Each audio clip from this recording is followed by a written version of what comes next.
ಆತ್ಮೀಯ ಸ್ಪರ್ಧಾರ್ಥಿಗಳಿಗೆ Vidyasharade education world YouTube ಚಾನಲ್ಗೆ ಆತ್ಮೀಯವಾದ ಸ್ವಾಗತ. ಇವತ್ತಿನ ಒಂದು ಯೂಟ್ಯೂಬ್ ಸೆಷನಲ್ಲಿ ನಾವು ಮೌಲ್ಯಮಾಪನ ಮತ್ತು ಅದರ ಪ್ರಕಾರಗಳು, ವಿಶೇಷವಾಗಿ ರೂಪನಾತ್ಮಕ ಮೌಲ್ಯಮಾಪನ, ಸಂಕಲನಾತ್ಮಕ ಮೌಲ್ಯಮಾಪನ ಮತ್ತು ನೈದಾನಿಕ ಮೌಲ್ಯಮಾಪನ, ಇವುಗಳ ಬಗ್ಗೆ ಸಂಪೂರ್ಣವಾದಂಥ ಒಂದು ಮಾಹಿತಿಯನ್ನು ನೋಡೋಣ. ಅದಕ್ಕಿಂತ ಮುಂಚೆ ವಿದ್ಯಾಶಾರದೆ ವತಿಯಿಂದ ಹೊಸ 3 ಬ್ಯಾಚ್ ಕೋರ್ಸ್ಗಳನ್ನು ಆರಂಭ ಮಾಡಿರುವಂಥದ್ದು. GPSTR ಅಭ್ಯಾಸ್, HSTR ಚಾಂಪಿಯನ್ ಮತ್ತು PSTR ವಿಜಯ ಅನ್ನುವಂಥ 3 ಬ್ಯಾಚ್ ಕೋರ್ಸನ್ನು ಆರಂಭ ಮಾಡಿದ್ದೀವಿ. ಫೀಸ್ ಬಂದುಬಿಟ್ಟು 1000 ರೂಪೀಸ್ ಇರುತ್ತೆ. ಪ್ರತಿದಿನ ಲೈವ್ ಆನ್ಲೈನ್ ತರಗತಿಗಳು, ರೆಕಾರ್ಡಿಂಗ್ ವಿಡಿಯೋಸ್ ಲಭ್ಯ ಇರುತ್ತೆ ಮತ್ತು ಹಿಂದಿನ ಪರೀಕ್ಷೆಗಳ ಪ್ರಶ್ನೋತ್ತರಗಳ ವಿಶ್ಲೇಷಣೆ ಇರುತ್ತೆ. ಪ್ರತಿದಿನ ರಾತ್ರಿ 8:30ರಿಂದ 10 ಗಂಟೆವರೆಗೆ ಲೈವ್ ಕ್ಲಾಸಸ್ ಇರುತ್ತೆ. ಈ ಒಂದು ಬ್ಯಾಚ್ ಕೋರ್ಸ್ಗೆ ಜಾಯ್ನ್ ಆಗಬೇಕಾದ್ರೆ 9380850076 ಈ ನಂಬರ್ಗೆ ಕಾಂಟ್ಯಾಕ್ಟ್ ಮಾಡ್ಬೋದು. ಯಾವುದೇ ಒಂದು ಬ್ಯಾಚ್ ಕೋರ್ಸನ್ನು ಜಾಯ್ನ್ ಆದರೂ ಸಹಿತ ಉಳಿದ 2 ಬ್ಯಾಚ್ ಕೋರ್ಸ್ಗಳನ್ನು ಉಚಿತವಾಗಿ ನೋಡ್ಬೋದು. ನೋಡಿ, ಮೌಲ್ಯಮಾಪನ ಮತ್ತು ಅದರ ಪ್ರಕಾರಗಳು, ವಿಶೇಷವಾಗಿ 3 ಒಂದು ಮೌಲ್ಯಮಾಪನ ಪ್ರಕಾರಗಳನ್ನ ಇವತ್ತು ಅಭ್ಯಾಸ ಮಾಡ್ತೀವಿ. ರೂಪನಾತ್ಮಕ ಅಂದರೆ ಫಾರ್ಮೇಟಿವ್ ಅಸೆಸ್ಮೆಂಟ್, ಸಂಕಲನಾತ್ಮಕ ಸಮೇಟಿವ್ ಅಸೆಸ್ಮೆಂಟ್ ಮತ್ತು ನೈದಾನಿಕ ಡಯಾಗ್ನೋಸ್ಟಿಕ್ ಇವ್ಯಾಲ್ಯುವೇಷನ್, ಈ 3 ಪ್ರಕಾರದಂಥ ಒಂದು ಮೌಲ್ಯಮಾಪನಗಳನ್ನು ಅಭ್ಯಾಸ ಮಾಡ್ತೀವಿ. ನೋಡಿ, ರೂಪನಾತ್ಮಕ ಮೌಲ್ಯಮಾಪನ ಅಂದರೆ ಏನು? ರೂಪನಾತ್ಮಕ ಮೌಲ್ಯಮಾಪನ ಫಾರ್ಮೇಟಿವ್ ಅಸೆಸ್ಮೆಂಟ್ ಅಂತ ಕರಿತೀವಿ. ಫಾರ್ಮೇಟಿವ್ ಅಸೆಸ್ಮೆಂಟ್ ಅಂದ್ರೆ ವಿದ್ಯಾರ್ಥಿಗಳ ಒಂದು ಕಲಿಕೆಯ ಒಂದು ಪ್ರಗತಿಯನ್ನು ನಿರಂತರವಾಗಿ ಗಮನಿಸಲು ಮತ್ತು ಬೋಧನಾ ಪ್ರಕ್ರಿಯೆಯನ್ನು ಸುಧಾರಿಸಲು ಬಳಸುವಂಥ ಪರಿಣಾಮಕಾರಿಯಾದಂಥ ಒಂದು ಪ್ರಕ್ರಿಯೆ. ಇದನ್ನು ಫಾರ್ಮೇಟಿವ್ ಅಸೆಸ್ಮೆಂಟ್ ಅಂತ ಕರಿತೀವಿ. ವಿದ್ಯಾರ್ಥಿಗಳು ಇಡೀ ವರ್ಷ ಪೂರ್ತಿ ಮಾಡುವಂಥ ಒಂದು ಪಠ್ಯ, ಸಹಪಠ್ಯ ಮತ್ತು ಪಠ್ಯೇತರ ಚಟುವಟಿಕೆಗಳನ್ನು ನೋಡಿಕೊಂಡು ಅವರನ್ನು ಅಳೆಯುವಂಥದ್ದೇ ರೂಪನಾತ್ಮಕ ಮೌಲ್ಯಮಾಪನ. ಇದು ಬೋಧನೆ ಮತ್ತು ಕಲಿಕೆ ನಡೆಯುತ್ತಿರುವಾಗಲೇ ನಡೆಯುವಂಥ ಒಂದು ಪ್ರಕ್ರಿಯೆ. ಶಿಕ್ಷಕರು ಮಗುವಿಗೆ ಒಂದು ಅಸೈನ್ಮೆಂಟ್ಗಳನ್ನು ಕೊಡುವಂಥದ್ದು, ಗ್ರೂಪ್ ಚಟುವಟಿಕೆಗಳನ್ನು, ಗುಂಪು ಚಟುವಟಿಕೆಗಳನ್ನು ಕೊಡುವಂಥದ್ದು, ಮಗುವಿನ ಸಂವಹನವನ್ನು ಅರ್ಥ ಮಾಡಿಕೊಳ್ಳುವಂಥದ್ದು, ಇವೆಲ್ಲವನ್ನು ಅಧ್ಯಯನ ಮಾಡಿ ಒಂದು ಮಗುವಿನ ನಾವು ಏನು ಅಳಿತೀವಲ್ಲ ಅದು ರೂಪನಾತ್ಮಕ ಮೌಲ್ಯಮಾಪನ ಅಂತ ಕರಿತೀವಿ. ಪಾಠ ಹೇಳುವಂಥ ಮಧ್ಯದಲ್ಲೇ ಪ್ರಶ್ನೆಗಳನ್ನು ಕೇಳುವಂಥದ್ದು, ಉತ್ತರವನ್ನು ಪಡೆಯುವಂಥದ್ದು, ಇದು ಸಹಿತ ಒಂದು ರೂಪನಾತ್ಮಕ ಮೌಲ್ಯಮಾಪನ. ಇನ್ನು ರೂಪನಾತ್ಮಕ ಮೌಲ್ಯಮಾಪನದ ಕೆಲವೊಂದಿಷ್ಟು ಲಕ್ಷಣಗಳು ಏನು ಅಂತಿಕೊಂಡು ನಾವು ನೋಡಬೇಕು ಅಂದ್ರೆ, ಮೊದಲನೇದಾಗಿ ಒಂದು ನಿರಂತರತೆ, ಕಂಟಿನ್ಯೂಟಿ ಅಂತ ಕರಿತೀವಿ. ಇದು ವರ್ಷವಿಡೀ ಮತ್ತು ನಿರ್ದಿಷ್ಟ ಘಟಕ ಪೂರ್ಣಗೊಳ್ಳುವವರೆಗೂ ನಿರಂತರವಾಗಿ ಹಂತ ಹಂತವಾಗಿ ನಡೆಯುವಂಥದ್ದು ಅಂದ್ಕೊಂಡು ಹೇಳ್ತೀವಿ ರೂಪನಾತ್ಮಕ ಮೌಲ್ಯಮಾಪನ. ಇನ್ನು ತತ್ಕ್ಷಣದ ಪ್ರತಿಕ್ರಿಯೆ, ವಿದ್ಯಾರ್ಥಿಗಳು ತಮ್ಮ ತಪ್ಪುಗಳನ್ನು ತಿದ್ದಿಕೊಳ್ಳಲು, ತಮ್ಮ ಕಲಿಕೆಯನ್ನು ಸಕಾಲದಲ್ಲಿ ಉತ್ತಮಪಡಿಸಿಕೊಳ್ಳಲು ಅತ್ಯುತ್ತಮವಾದಂಥ ಒಂದು ವಿಧಾನ ಅದು ರೂಪನಾತ್ಮಕ ಮೌಲ್ಯಮಾಪನ. ಅದರ ಮಕ್ಕಳು ತಾವು ಎಲ್ಲಿ ತಪ್ತಾ ಇದ್ದೀವಿ, ಎಲ್ಲಿ ಸುಧಾರಿಸ್ಕೋಬೇಕು ಅನ್ನುವಂಥದ್ದು ಗೊತ್ತಾಗತ್ತೆ. ಯಾಕಂದ್ರೆ ಮಧ್ಯದಲ್ಲೇ ಒಂದು ಅವರನ್ನು ಇವ್ಯಾಲ್ಯುವೇಷನ್ ಮಾಡಿ ಅದಕ್ಕೆ ಫೀಡ್ಬ್ಯಾಕನ್ನು ಕೊಡೋದರ ಮೂಲಕ ಇದು ವಿದ್ಯಾರ್ಥಿಗಳಿಗೂ ಸಹಿತ ಯೂಸ್ ಆಗುತ್ತೆ ಮತ್ತು ಶಿಕ್ಷಕರಿಗೂ ಸಹಿತ ಯೂಸ್ ಆಗುವಂಥ ಇವು ಒಂದು ರೂಪನಾತ್ಮಕ ಮೌಲ್ಯಮಾಪನ ಫಾರ್ಮೇಟಿವ್ ಅಸೆಸ್ಮೆಂಟ್ನ ಒಂದು ಲಕ್ಷಣಗಳು. ಇನ್ನು ವಿಭಿನ್ನ ವಿಧಾನಗಳು ನೋಡಿ, ಮಕ್ಕಳನ್ನು ನಾವಿಲ್ಲಿ ಅಳಿಲಿಕ್ಕೆ ವಿಶೇಷವಾಗಿ ವಿಧಾನಗಳನ್ನು ಅನುಸರಿಸ್ತೀವಿ.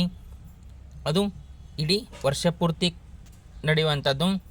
ಕೇವಲ ಆ ಮಕ್ಕಳು ಬರೆಯುವಂಥ ಲಿಖಿತ ಪರೀಕ್ಷೆಗಳು ಅಷ್ಟೇ ಅಲ್ಲದೆ ಚಟುವಟಿಕೆಗಳಾಗಿರ್ಬೋದು, ಮೌಖಿಕ ಪ್ರಶ್ನೆಗಳು, ಓರಲ್ ಕ್ವಶನ್ಸನ್ನು ಕೇಳುವಂಥದ್ದು, ಪ್ರಾಜೆಕ್ಟ್ಗಳು, ಯೋಜನೆಗಳು, ಗುಂಪು ಚರ್ಚೆ ಮತ್ತು ಪ್ರಾತ್ಯಕ್ಷಿಕೆಗಳ ಮೂಲಕ ಒಂದು ಮೌಲ್ಯಮಾಪನವನ್ನು ಮಾಡಿ ಮಕ್ಕಳನ್ನು ಅಳೆಯುವಂಥ ಈ ರೀತಿ ವಿಭಿನ್ನವಾದಂಥ ಒಂದು ವಿಧಾನಗಳನ್ನು ಅನುಸರಿಸ್ತೀವಿ.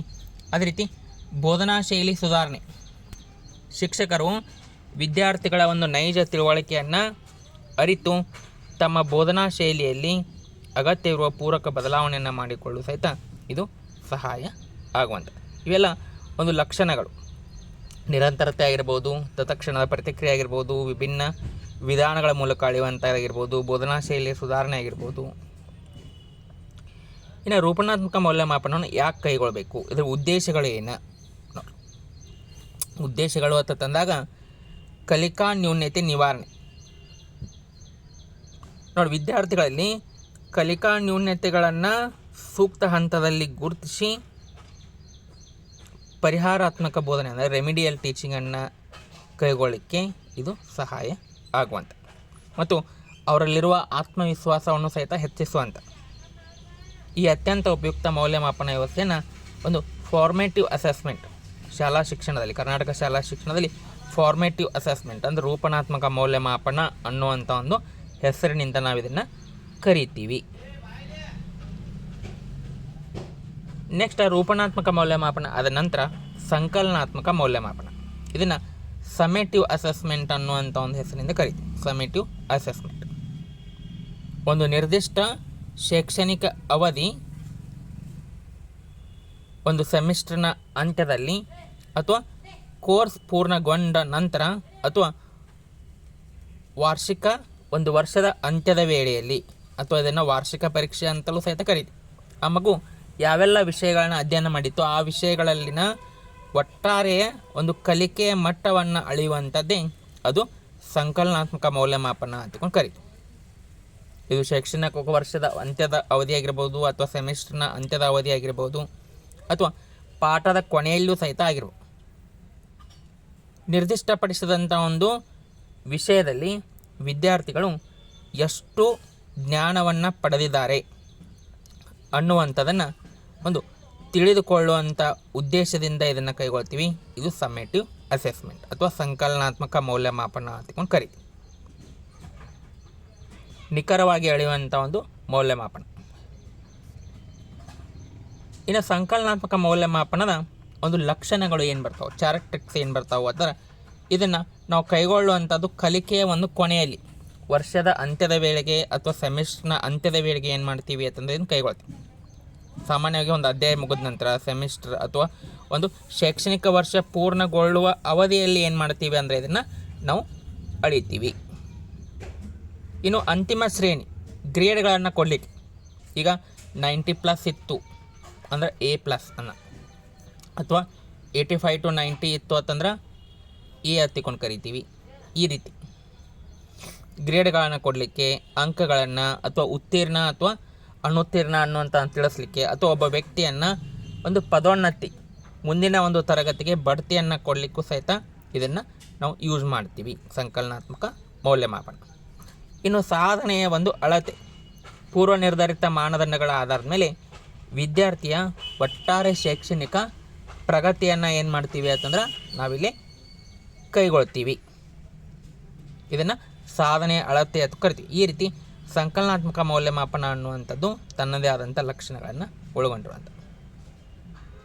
ಇನ್ನು ಇದಕ್ಕೆ ಉದಾಹರಣೆ ಏನು ಬರ್ತಾವೆ ಸಂಕಲನಾತ್ಮಕ ಮೌಲ್ಯಮಾಪನಕ್ಕೆ ಉದಾಹರಣೆ ಅಂತಂದ್ರೆ ಎಕ್ಸಾಂಪಲ್ಸ್ ಹತ್ತಿಕೊಂಡು ಕರಿತೀವಿ. ಇದಕ್ಕೆ ಯಾವ್ಯಾವ ಎಕ್ಸಾಂಪಲ್ಸ್ ಅಂದ್ರೆ ಸಮೇಟಿವ್ ಅಸೆಸ್ಮೆಂಟ್ಗೆ ವಾರ್ಷಿಕ ಪರೀಕ್ಷೆಗಳು, annual exams, semesters exam, first semester, second semester exam, ಆಮೇಲೆ ಅಂತಿಮ ಪ್ರಾಜೆಕ್ಟ್ಗಳು ಮತ್ತು ಪ್ರಬಂಧಗಳು, ಈ PhD ಥೀಸಸ್ ಅವೆಲ್ಲ ಮಾಡ್ತಿರ್ತಾರಲ್ಲ ಅದು.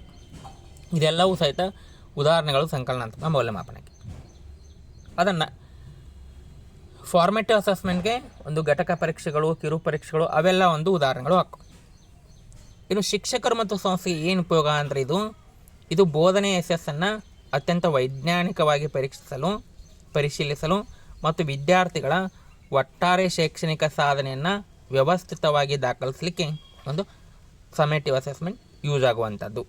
ಅಂದರೆ ಒಂದು ಮಗು ಒಟ್ಟಾರೆ ಶೈಕ್ಷಣಿಕ ಅವಧಿಯಲ್ಲಿ ಏನು ಸಾಧನೆಯನ್ನು ಮಾಡೈತಿ ಅನ್ನುವಂಥದ್ದು, ಮತ್ತು ಶಿಕ್ಷಕರು ತಮ್ಮ ಸಂಸ್ಥೆಗೆ ನೇಮಿಸಿಕೊಂಡಂಥ ಒಂದು ಶಿಕ್ಷಕರು ಯಾವ ರೀತಿಯಾದಂಥ ಯಶಸ್ಸನ್ನು ಗಳಿಸಿದರು, ಅವರ ಸಾಮರ್ಥ್ಯ ಏನು, ಅವರ ಬೋಧನಾ ಸಾಮರ್ಥ್ಯವನ್ನು ಅಳಿಲಿಕ್ಕೂ ಸಹಿತ ಸಂಸ್ಥೆಗೆ ತುಂಬ ಯೂಸ್ಫುಲ್ ಆಗುವಂಥದ್ದು.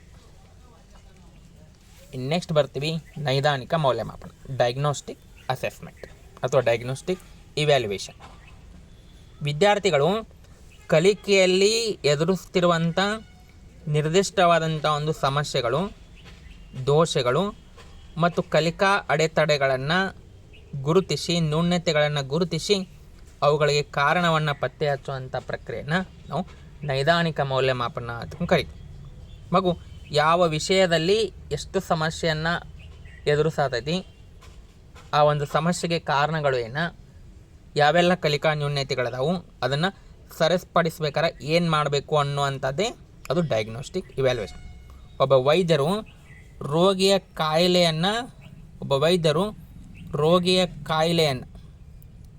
ಕಾಯಿಲೆಯನ್ನು ಪತ್ತೆ ಹಚ್ಚಲಿಕ್ಕೆ ಏನೆಲ್ಲ ಕ್ರಮಗಳನ್ನ ಕೈಗೊಳ್ತಾರಲ್ಲ, ಟೆಸ್ಟ್ಗಳನ್ನ ಮಾಡ್ತಾರಲ್ಲ, ಹಂಗೆ ಒಬ್ಬ ವಿದ್ಯಾರ್ಥಿಯ ಕಲಿಕಾ ಸಮಸ್ಯೆಗಳನ್ನ ಪತ್ತೆ ಹಚ್ಚಲಿಕ್ಕೆ ನಾವು ನೈದಾನಿಕ ಮೌಲ್ಯಮಾಪನ ಅಂತ ಕರಿತೀವಿ. ಇನ್ನು ನೈದಾನಿಕ ಮೌಲ್ಯಮಾಪನದ ಹಂತಗಳು ನೋಡಿ, ಸ್ಟೆಪ್ಸ್ ಹತ್ತಿಕೊಂಡು ಕರಿತೀವಿ.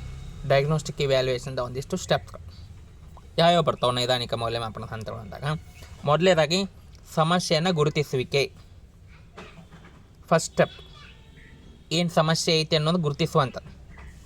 ವಿದ್ಯಾರ್ಥಿ ಪದೇ ಪದೇ ತಪ್ಪುಗಳನ್ನು ಮಾಡುತ್ತಿರುವಂಥ ವಿಷಯವನ್ನು ಅತ್ಯಂತ ಸೂಕ್ಷ್ಮವಾಗಿ ಗಮನಿಸುವಂಥದ್ದು, ಏನು ತಪ್ಪನ್ನ ತಾನು ಏನಿಲ್ಲ ಅನ್ನುವಂಥದ್ದನ್ನು. ಆಮೇಲೆ ಎರಡನೇದಾಗಿ ಕಾರಣಗಳ ವಿಶ್ಲೇಷಣೆ. ಅವು ಯಾವ್ಯಾವ ತಪ್ಪುಗಳು ಅನ್ನೋಂಥ ಗುರುತಿಸಿದ ನಂತರ ಅದಕ್ಕೆ ಏನು ಕಾರಣ ಅನ್ನುವಂಥ ವಿಶ್ಲೇಷಣೆ ಅನಾಲಿಸಿಸ್ ಮಾಡುವಂಥ, ತಪ್ಪುಗಳಿಗೆ ಕಾರಣವಾದಂಥ ಅಂಶಗಳನ್ನ ಒಂದು ಗುರುತಿಸುವಂಥ, ನಿಖರವಾಗಿ ಪತ್ತೆ ಹಚ್ಚುವಂಥ. ವಿಶೇಷವಾಗಿ ಗ್ರಹಿಕೆಯ ಕೊರತೆ. ಶಿಕ್ಷಕರು ಪಾಠ ಮಾಡುವಂಥ ಸಮಯದಲ್ಲಿ ಈತ ಸರಿಯಾಗಿ ಗ್ರಹಿಸ್ತಾ ಇಲ್ಲ ಅನ್ನುವಂಥದ್ದು. ಆಮೇಲೆ ಆಸಕ್ತಿಯ ಕೊರತೆ, ಪಾಠವನ್ನು ಸರಿಯಾಗಿ ಆಸಕ್ತಿದಾಯಕವಾಗಿ ಅಥವಾ ಅವಧಾನ ಕೇಂದ್ರಿತವಾಗಿ ಕೇಳ್ತಾ ಇಲ್ಲ ಅನ್ನುವಂಥದ್ದು. ಮತ್ತು ಬೋಧನಾ ವಿಧಾನದ ಸಮಸ್ಯೆ. ಶಿಕ್ಷಕರು ಯಾವುದೇ ಒಂದು ಪಾಠವನ್ನು ಮಾಡ್ಬೇಕಾರೆ ಅದಕ್ಕೆ ಸರಿಯಾದಂಥ ಬೋಧನಾ ವಿಧಾನಗಳನ್ನ ಅಳವಡಿಸಿಕೊಂಡಿಲ್ಲ. ಇವೆಲ್ಲ ಕಾರಣಗಳು. ಇನ್ನು ಪರಿಹಾರ ಬೋಧನೆ, ಕಾರಣಗಳ ವಿಶ್ಲೇಷಣೆ ಆಯಿತು, ಸಮಸ್ಯೆ ಗುರುತಿಸುವ ಆಯಿತು. ಇನ್ನು ಕೊನೆಯದಾಗಿ ಮಗುವನ್ನು ಮೇಲಕ್ಕೆ ಹತ್ತಲಿಕ್ಕೆ ಪರಿಹಾರ ಬೋಧನೆಯನ್ನು ಸೂಚಿಸುವಂಥ. ಸಮಸ್ಯೆ ತಿಳಿದ ನಂತರ ವಿದ್ಯಾರ್ಥಿಗೆ ವಿಶೇಷವಾದಂಥ ಒಂದು ಗಮನ ಮತ್ತು ಆಧುನಿಕ ಬೋಧನಾ ತಂತ್ರಗಳ ಮೂಲಕ ಪರಿಹಾರವನ್ನು ಒದಗಿಸುವಂಥ. ಇದನ್ನು ರೆಮಿಡಿಯಲ್ ಟೀಚಿಂಗ್ ಅಂತ ಕರಿತೀವಿ. ಶಾಲೆ ಆರಂಭ ಆಗೋಕ್ಕಿಂತ ಮುಂಚೆ 1 ಗಂಟೆ ಅಥವಾ ಶಾಲೆ ಮುಗಿದ ನಂತರ 1 ಗಂಟೆ ವಿಶೇಷವಾಗಿ ಹಿಂದುಳಿದ ಮಕ್ಕಳಿಗಾಗಿ ಕೈಗೊಳ್ಳುವಂಥ ಒಂದು ವಿಶಿಷ್ಟವಾದಂಥ ಒಂದು ಬೋಧನೆಯನ್ನು ನಾವು ರೆಮಿಡಿಯಲ್ ಟೀಚಿಂಗ್ ಅಥವಾ ಪರಿಹಾರ ಬೋಧನೆ ಅನ್ನುವಂಥ ಒಂದು ಹೆಸರಿನಿಂದ ನಾವು ಕರಿತೀವಿ. ಈ ರೀತಿ ನೈದಾನಿಕ ಮೌಲ್ಯಮಾಪನ 3 ಪ್ರಕಾರದ ಹಂತಗಳನ್ನ ಒಳಗೊಂಡಿರುವಂಥ. ಇದಿಷ್ಟು ಒಂದು ಪ್ರಮುಖವಾಗಿ 3 ಪ್ರಕಾರದ ಮೌಲ್ಯಮಾಪನ, ರೂಪಣಾತ್ಮಕ, ಸಂಕಲನಾತ್ಮಕ ಮತ್ತು ನೈದಾನಿಕ ಮೌಲ್ಯಮಾಪನಗಳನ್ನು ನಾವು ಕಾಣ್ತೀವಿ. ಇದು ತನ್ನದೇ ಆದಂಥ ಒಂದು ವಿಶಿಷ್ಟತೆಯನ್ನು ಒಂದು ಶಿಕ್ಷಣದಲ್ಲಿ ಒಳಗೊಂಡಿರುವಂಥದ್ದು.